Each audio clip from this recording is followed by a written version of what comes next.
Let us continue with Chapter 80, Price Rise and Consumer Awareness. Steps taken to control price rise. First, monetary measures. The Reserve Bank of India takes the following monetary measures to control price rise.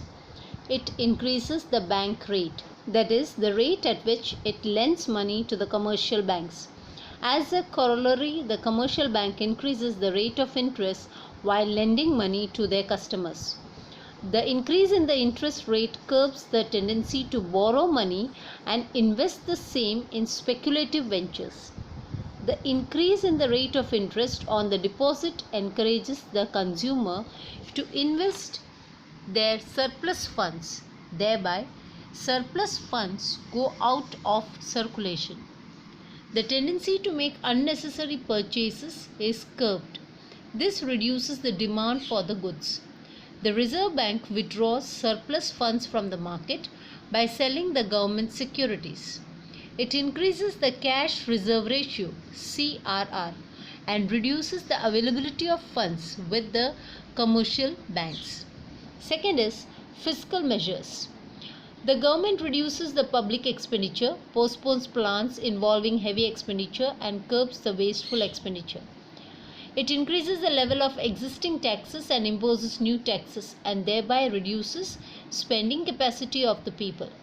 It borrows money from the market, private individuals, and institutions. Thereby, it curtails excess purchasing power and demand for goods and services. Third, control on investment. Control on investment is a direct step to reduce the price rise. It encourages productivity investments in agricultural and consumer goods industries. Thereby, the supply of food grains and consumer goods is increased. At the same time, it discourages speculative investment. Fourth is price regulation and rationing. This was introduced in India for first time during the Second World War and continued till 1972 when India became self-sufficient in production of food grains. The price control continues even today.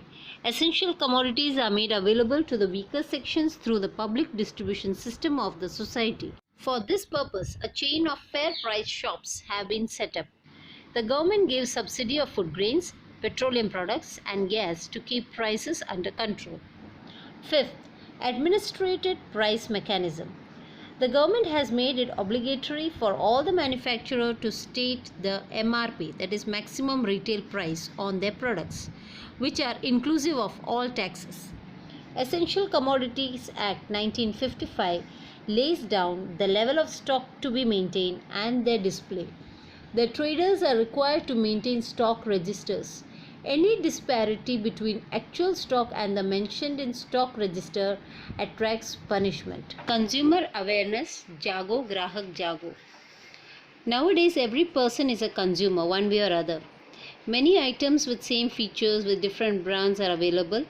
Illiteracy and unaware consumer do not have complete knowledge or information about the diversity and alternative use of goods. The consumer is exploited in many ways. Consumer protection is not just an agitation, but it is a movement of consumer awareness. Consumer awareness is a movement of consumer protection.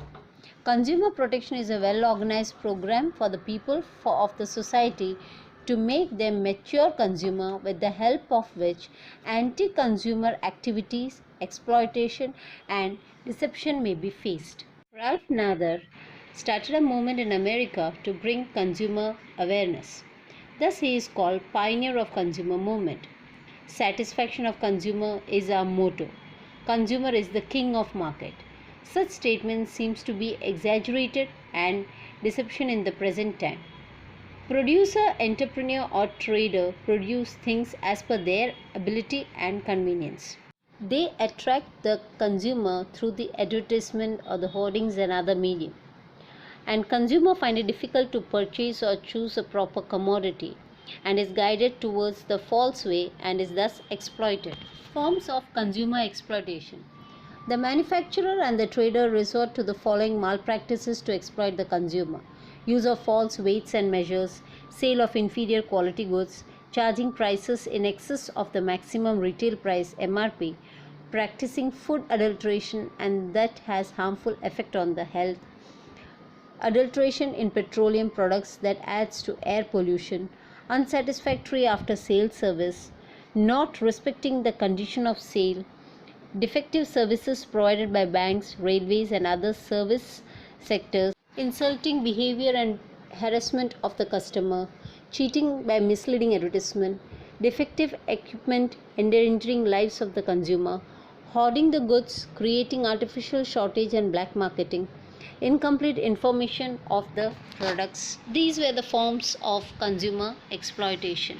Reasons of consumer exploitation. Besides the selfish attitude of the traders and the manufacturers to exploit the consumers to earn extra profit, the following factors are responsible for exploitation of consumers. First, consumer themselves. Most consumers are ignorant about the prevailing market condition. They are unaware of their rights and are unwilling to organize themselves to fight against exploitation. Second, limited information. The consumer have very little information about products and their quality and utility. They are not aware of the guarantee and warranty.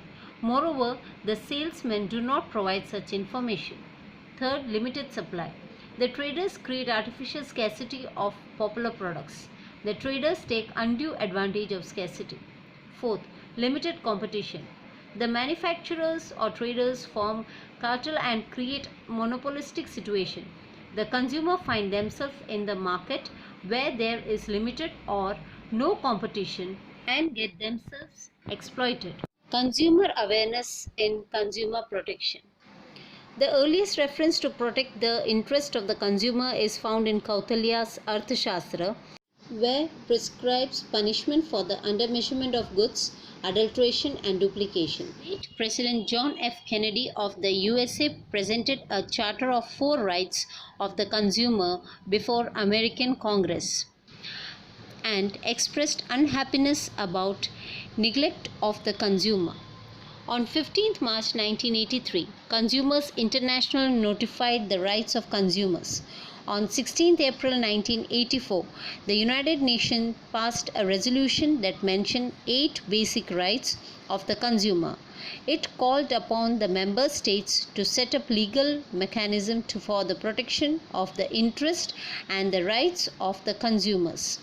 Consumer Protection Act 1986 was enacted by the Union Parliament, which came into force on 24th December 1986. The state government of Gujarat enacted Gujarat Consumer Protection Act on 18th February 1988.